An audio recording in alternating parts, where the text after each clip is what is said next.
woodlands that we have. And those areas, you know, create that feel that is Maple Grove. Essentially what we had in 1983 was a blank sheet. And so we were able to create, you know, what we wanted. It was big. I mean, you could never imagine, I mean, all the piles and piles that kind of, well, they were like mini mountains.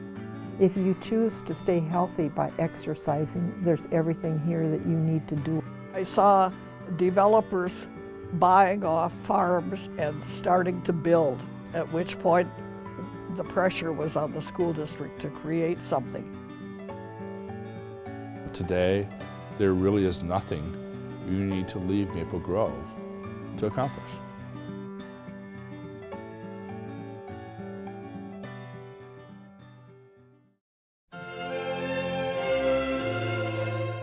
It was a lot of area with a lot of trees.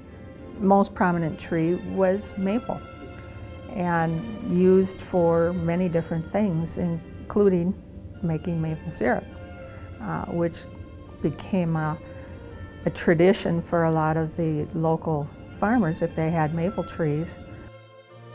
We were a township back in the 1850s when this area was founded by Pierre Bottineau and then Louis Gervais. Pierre played a critical role, maybe more so than Louis. He played a critical role as an early settler, establishing, you know, this whole area. From the 1850s to 1954, we were a township. 54, we became a village, and then in 1974, we became a city. My great-grandfather came over here to America at age 19. He homesteaded in 1856 and 80 acres and bought another 80 for $1 an acre. Population in 1880 was only like 1,100. As the land opened up, people came from the east usually and moved into the area, a farming area. So people who were interested in farming settled here. Farming was a few cattle, a few probably hogs, chickens, whatever was needed. You were pretty self-supporting in your food. There were Indians. There have been Indian mounds found. My great-grandfather, who was one of the earlier homesteaders, talked about Indians coming to his door asking for food. The ox cart trail was first made even before Bottineau. They say it's the trails that were made by the Indians to start with that traveled. You know, they brought furs down from Canada and they follow those trails. And Territorial Road is a part of that ox cart trail. Territorial Road was the original 152, which went from Minneapolis all the way up into Dakota, you know, through St. Cloud. It's where the first town was in Maple Grove, and that would have been right on that trail. This was a fur trading post at that time, and also lumber. There were no buildings, so they needed something to make those buildings, and that's when sawmills came in. The sawmills took off because Maple Grove had a lot of trees, and so lumber was a big business. And again, the dairy operations were a big business, and the creameries. So small creameries sprang up so that the farmer could take his milk, which was probably separated at home. The cream, or the better quality of the milk, went to the creameries. Some made cheese, some made butter. Maple Grove is 6 miles by 6 miles, 36 square miles. So you didn't travel very far because you didn't have the transportation you have now. They stayed kind of in their own little communities and established their own little communities together. There were a couple of churches. There was the cheese factory. There was the blacksmith shop, the grocery store. As the city grew, they grew around the lakes There's Eagle Lake, Fish Lake, Rice Lake, Weaver Lake, Cedar Lake. There were some resorts, particularly on Eagle Lake. There was a Chubb's resort that was on Eagle Lake, and they had a dance hall and they rented boats. And there was Ryan's Resort, which was on Bass Lake. A lot of canoeing and just, small boats, recreational, relaxation. You could rent a boat over on Weaver Lake, and that was great. I mean, we would go for boat rides over there, and I can't remember, it'd be like 50 cents, but you could have that boat all day. Weaver Lake, you could go. Job's had a place you could go there. Some of them had just where you could go down to the beach and go swimming. Some of them put a tin can on a post and you'd put a 50 cents in or 25 cents or something in there to go down there. The Bradenburg store was visited by everyone, and they had a little bit of everything. It was built in the 1930s, early 30s, and a general store. It was a family operation. The mother and the dad ran it, and they just had a tremendous business. It was a gathering place for those that wanted to go and play cards. I know it was a popular place to get an ice cream cone. You'd always depend on that. The ice cream is what sold all the kids. And the bus driver would stop. That was a special treat for them. And he paid for it out of his own pocket, which was so nice. In the 50s, churches were necessary. Churches were a big community thing. That's how they got to know each other and work together. There were several small churches in Maple Grove at one time. When we were raising the kids, it wasn't just the immediate neighborhood, but because of your church affiliation, you were connected with others from here or there, and it was great. You went to church to do something socially because there really wasn't any other place. For Halloween, we would have been bobbing apples. Christmas time, you had your programs, and your children were all involved in that. I mean, you met so many people and so many good people. It's an extension of your family at home is what it is. It took more than Maple Grove people to make Maple Grove. If you'd have put a fence around Maple Grove, it'd have stayed just like it was. Some people from the farm moved in and started businesses. People in Brooklyn Park had a filling station in Osseo, and that was a testament. There were people that moved in from Maple Grove and started a blacksmith shop. The town drew the people, and of course the people out in the country needed that town. They needed it for supplies. Maple Grove, it's because of the amount of development that was in Osseo that brought the attention, because it had everything there from the post office to the grocery store to the hardware store. When I was young, if you told somebody that you lived in Maple Grove, it was too far to go. They've heard of Osseo, but Maple Grove, that was a long ways away.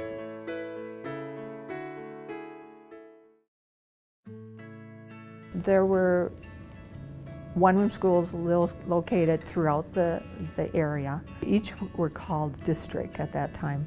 There was the Birchville School, that was out a little further in Corcoran. So that was also a one-room school, and that's a historic school. They usually had to walk to school, or they took a horse to school. Books were minimal availability.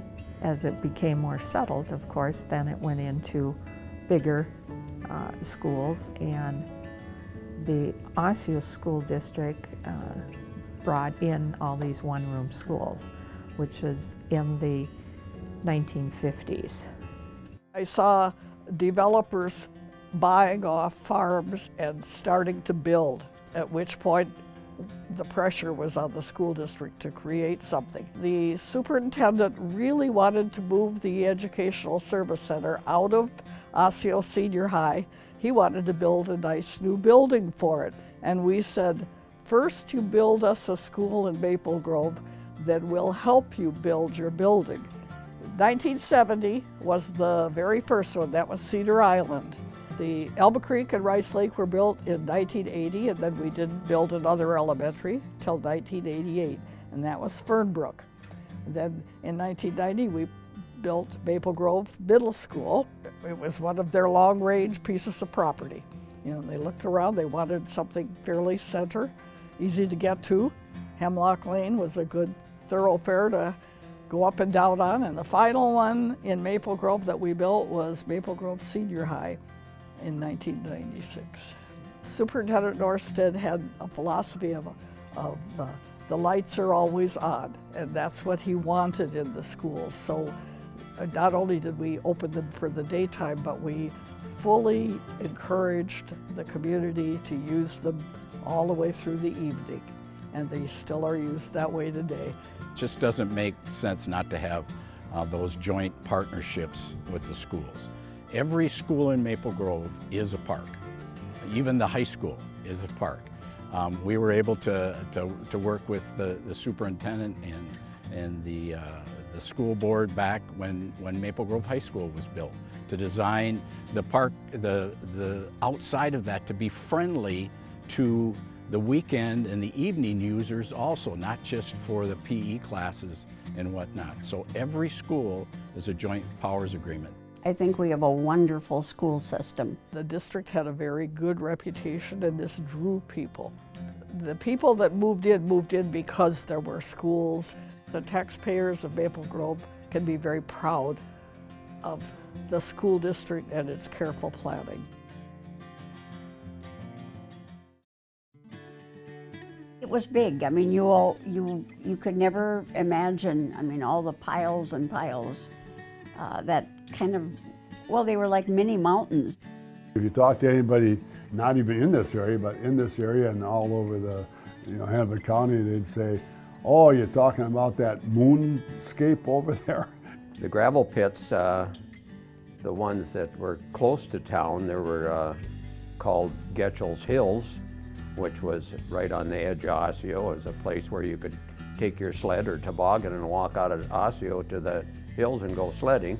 As you drove back toward the pits, the best thing to do was to get to the top of what was called Vol's Hill, and on a bike, and it wasn't a 3-speed, 5-speed or anything, but then being able to get all the way back home, which was at least a half mile, and get across County Road 18 with no traffic without having to stop. And that was our big adventure for a lot. You could go out there if you wanted to and get some gravel and not worry about whether it was owned by anybody or not. You could pull in there and take some gravel. It wasn't a big thing. The land was really untillable. It was unfarmable because it was too gravelly. There's people that were out in the gravel pits here that were on a rock out there trying to grow some vegetables and some radishes, and they had to buy that property because they didn't have enough money to buy this good dirt that you could grow potatoes on and do well, so they'll be out there. Pretty soon they find out they're on a gold mine.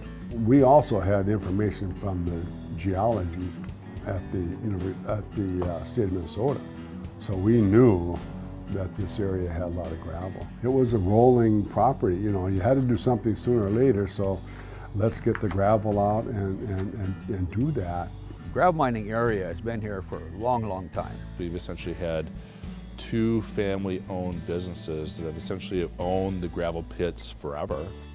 There was 2,000 acres, and we could lay it right in here, and this is as big or bigger than the whole international airport. Maple Grove has always been in gravel, and I know it was important to the community, it was important to the cities around us, and gradually it employed a lot of people. It meant a lot to the metro. We did paving all over the western area, the downtown Minneapolis, and all over the place. The significance of this gravel here and the one down in Bloomington was that it's right there and had good transportation. The hardest rock is the granites up in St. Cloud and stuff like that, but it's too hard, it's too cumbersome to try to get at it. With this stuff here, it's as hard as that, but it's smaller, so we can deal with it and crush it up much faster.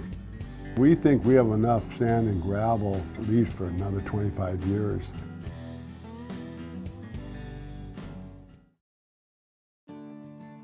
I don't know if it came quicker than we thought, but we knew it was coming. It didn't happen overnight, it was gradual. You saw a house pop up here and there, and then after that, it was the developers coming in. It's just going to happen. I don't know how you stop it happening and being in the middle of a city and still have a farm. Farming was going out. My brother had left for farming in another area of the state. There was a great opposition out here to development at the time. Nobody wanted new housing projects in their neighborhood. Watching our woods being taken down for townhomes going in there. That was my home. It was special to us, and we grew up there. It's hard to see. It's hard to see.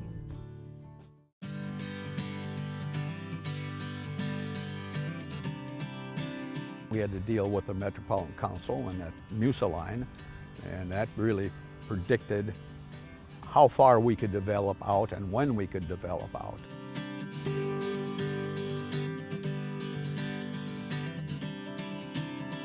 Eventually, the Met Council no longer used the MUSA line as a reason for where do you allow development in Maple Grove. They finally let that up to the city. When water and sewer came in, everything popped. Without the sewer system, you couldn't have the more dense housing. You could have the large 5, 10, 20 acre developments with a house with a septic system, but you couldn't have neighborhoods where everyone had a septic system because that just doesn't work. Our water table is great in Maple Grove, but it's the sewage that's going to be a problem. That became sort of the critical factor in how the city was going to develop. Back in the 70s, we got serious about putting together a land use plan. Essentially, what do we want to be when we grow up in Maple Grove? There wasn't a lot here. There was a freeway that went through town. On the north side of the freeway, 694, there was a gravel mining area. There really wasn't a shopping area at that point in time. There wasn't much besides gravel, a Super America, a grocery store, and that was really about it.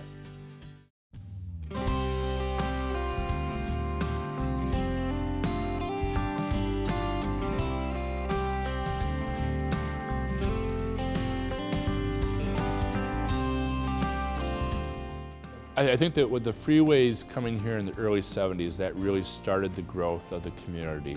I think in the late 70s, you saw the growth just south of 694, around where the middle school is today.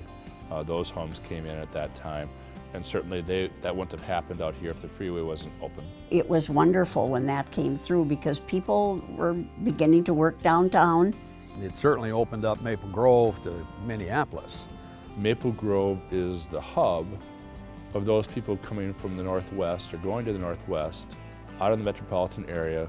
That's the road you're going to go. Because of that, that has really, caused us to become the suburb that we are today. The city of Maple Grove actually put aside land area for 610. So when the housing developments are coming through in the early 70s, the right-of-way for 610 was accepted from any building, and so that's where 610 is today through northern Maple Grove. On the east end is all the road was put aside back in the early 70s. Once that transportation link opened and that sign went up that said Maple Grove, boom. I call the city officials back in the 60s and 70s pioneers. They wanted to see progressive development, orderly development. I think every mayor we've had, I think they all had a part in the advancement of Maple Grove, the growth of it. Dick Reimer was our first mayor, and he was also a developer here in town, and there are some projects, there's some roads that are named after him. So he was very instrumental in some of the first initial buildings off the freeway at the Weaver Lake exit. We've had very good management in Maple Grove as far as development goes. The original downtown of Maple Grove was expected to be where Zachary Square is, because at that time 610 was going to come across. And the developer of Zachary Square, he was convinced that that is where downtown Maple Grove is going to be. Well, 610 didn't happen. And so we started to refocus. And we started to take another look at where downtown Maple Grove is now. And we took a look at, the transportation system. We took a look at the lakes, and then we refocused our attention more into, what you see now in Maple Grove.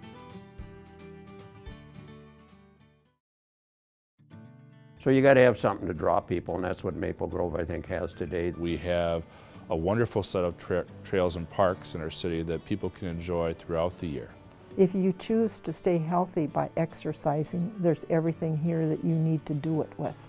The lovely park system, it's beautiful.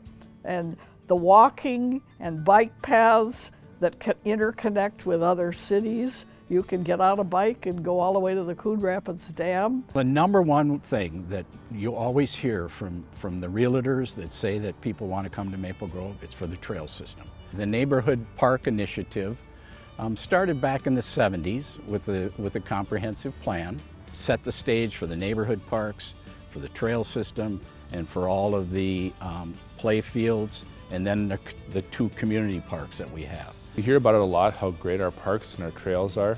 I think that we put a lot of focus on it from the city's side, knowing that people enjoy in this state the ability to bike, they enjoy the ability to walk, they want to walk on trails through natural environmental areas. The regional parks then was just fantastic for us because we were a young community.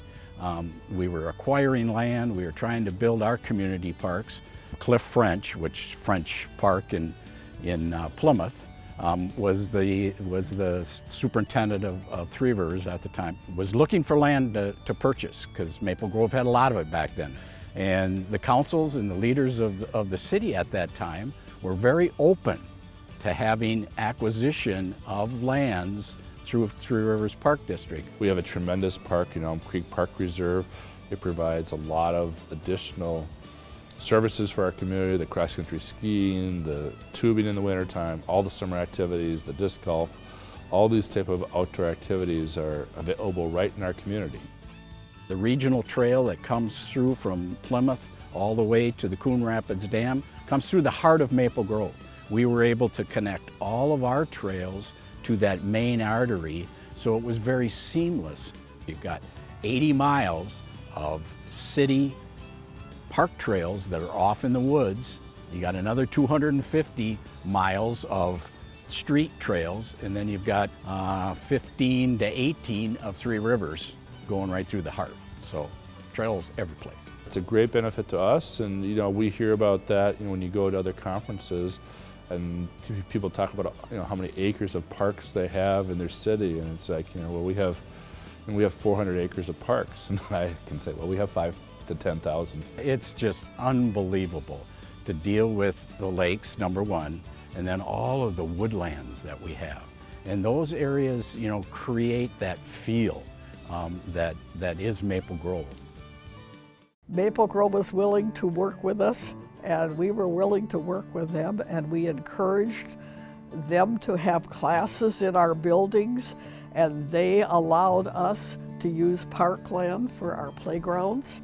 It was a very beneficial, mutual partnership there. It just doesn't make sense not to have those joint partnerships with the schools. Every school in Maple Grove is a park. All of the athletic type fields are at school sites. In the growth and building of our community, we've done it in a way to make sure that we've worked together with the school district to make sure that we're providing opportunities for our students, for our children. So some of the additional athletic facilities that we've worked together with the school district on, I'm very proud of. The chair of the park board at that time, his name was Ron Dindorf, he said, Terry, we're going to hire you, and your number one goal is to develop something unique in the gravel mining area. And we were able to work with Gary Sauer to get a hold of the community center site in the early 90s and put everything in one location, centralized, so everybody comes together there. And it's close to 1 million people a year that use that facility. Mayor Stephenson and Irene Koski we talked about something unique to do as far as the community park and the gravel pit. So we wanted to do something unique, something different, and so we just started that nurturing at that time. And then as we went along, we had a committee of the park board look at very unique features. If you come to the Central Park, everything is unique about this. You know, the playground area is a sort of very creative new concept playground that people come from around town to go to. We have basketball courts in all of our parks, but we don't have a shooting range like at Central Park. The spray pad is unique.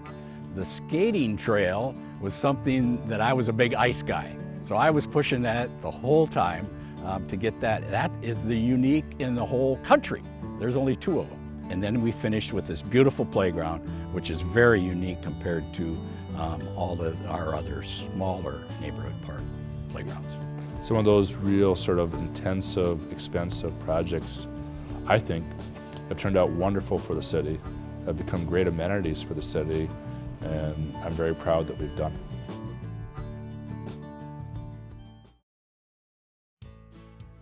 I think they've done a very good job in Maple Grove in development. Wonderful development, very carefully planned. It didn't just happen. There was a lot of planning, and a lot of work has gone into the city. And I think they've done a tremendous job because it's not only beautiful, but it's accommodating. The development that you see in Maple Grove now, most of that has come starting in the 80s. We had a lot of fun back then just formulating a plan, because essentially what we had in 1983 was a blank sheet. And so we were able to create, what we wanted.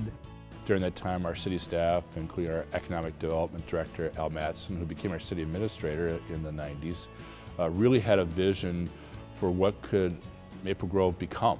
The first real sort of business development that was new to our city was the Wedgwood Commerce Center Business Park. And there was one very large office building that was built there for a single user back in the early 90s. That really started opening up the business community for our city. It brought in some medical technical businesses. When SciMed developed their headquarters, that really was very, very critical. Became the new big development off of Weeby Lake Road, and then it became Boston Scientific. So those type of original business developments, and especially in the medical technical area, really spun into what we have today. Upshur Smith, which is along 494, that was another, I think, top quality project for us. What could the gravel pits become? Because that was really the foundation of what Maple Grove is today, is the vision that we had back then for how do we change these gravel pits from operating gravel pits into a thriving community. The operators of the gravel mining area, Charlie McCrossan, Gary Sauer, we're very fortunate to have those two as the main owners of the gravel mining area, because they had a vision. It's hard to overstate how important it was to have both of them buying into what our concept was, and in many ways sometimes the concepts were theirs. And that really was helpful, because when projects or developers came to them that said, well, we'd like you to look at selling us your land for this project, the gravel owners said, no, that's not our vision, that's not what we're interested in. And because of it, it allowed the city to take an easier path for development. Al came to me and said, Gary, the city fathers would like to meet with you on Saturday. They just wanted to know what I thought about it. I finally told the city, I said, I think it'll be important to have a big major contractor involved in this thing. When I came on the board in 1997 as a city council member, we had a concept for that downtown area, but really nothing had been brought forward, nothing was going forward at the time. The late 1990s is when things really got serious about developing downtown Maple Grove. The creation of a main street, that was critical for us. Opus at that time felt that a main street in a suburb will never work. We kept pushing for a main street. I have to admit I had some skepticism of trying to recreate a Main Street in America today. Is that going to work? How is that going to survive the test of time? That's one of the nice things about some of the development that's happened in Arbor Lakes. It's within walking distance to a lot of different shopping and dining opportunities. If you were going to eat in every restaurant that is in Maple Grove, you'd have to be out 7 days a week and months at a time, because we certainly have the eateries, and they're good. There seems to be something for everyone. When we first started to work with Opus, and they came, with this concept, is that it's outdoor, It's not a 2 or 3 level 72 degree, 75 degree year-round temperature. We flew around different places, just to see what they were doing and stuff. And that's when we came up with the plans kind of that we had to build a downtown and an open thing. I had apprehension, a lot of us had apprehension. Boy, this is Minnesota. Everybody's, shopping in Southdale and Ridgedale, and 12 months a year, it's comfortable. Here now you got to park and go inside and come back out and go to the, inside to the next one. Why will people come to an open air mall in February? What's the allure of an open air mall in Minnesota in the dead of winter? Over time, we came to agree that this is a good concept, and it's a concept that has worked. And the open air mall was the first open air mall north of the Mason-Dixie line. I mean, it was a new concept that they really bought into and has really worked very, very well in our city. We were looking at trying to less reliance on cars to take you to your shopping store and do more walking. It was important to do something like that because it's different. Nobody else has it. Next 30 years, certainly some of the stuff is going to happen in the gravel mining area. You're going to start to see more of that land, finally opening up. You're going to really see an explosion of growth in the northwest part of our city. That's really where the growth will be focused over the next 15, 20 years. We need to plan for the continued growth of the residential and the gravel mining area as well, and make sure that we have a sort of thriving urban metropolis. It's walkable, it's bikeable, it's drivable, and it's easy access to all of our sort of downtown businesses so that they can continue to thrive as well. Plans take a while. When you're trying to orderly create a city, develop a city, it takes a long time to lay out the plan. But you want to make sure that the plan you lay out is good for the long term. So we want to make sure that whatever took place, residential, commercial, industrial, was good for the long term of the city. And I think we've accomplished that.